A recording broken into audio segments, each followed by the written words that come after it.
అందరికీ నమస్కారం. శుభ సాయంత్రం. ఈ సమయంలో ఒక మంచి విషయాన్ని తెలుసుకుందాం.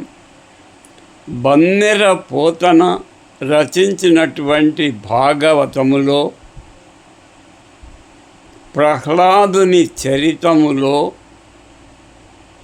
హిరణ్యకశిపుడు తన కుమారుడైనటువంటి ప్రహ్లాదుని పిలిచి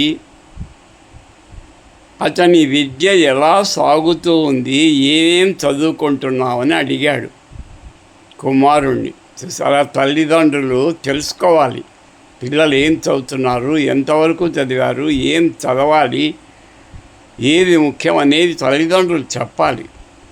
అలా హిరణ్యకశిపుడు అయిన తన తండ్రి తను అడిగేసరికి ప్రహ్లాదుడు చదువులలో మర్మమెల్ల చదివితి తండ్రి అని జవాబిచ్చాడు. చూసారా, గురువులు తన చేత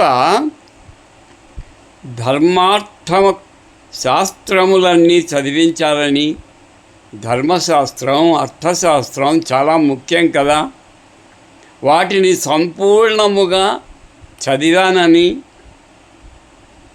వాటిలో ఉన్నటువంటి మర్మాలు అంటే ఈ శాస్త్రములలో ఉన్నటువంటి మర్మాలన్నింటినీ, రహస్యాలన్నింటినీ నా గురువులు చక్కగా బోధించారు.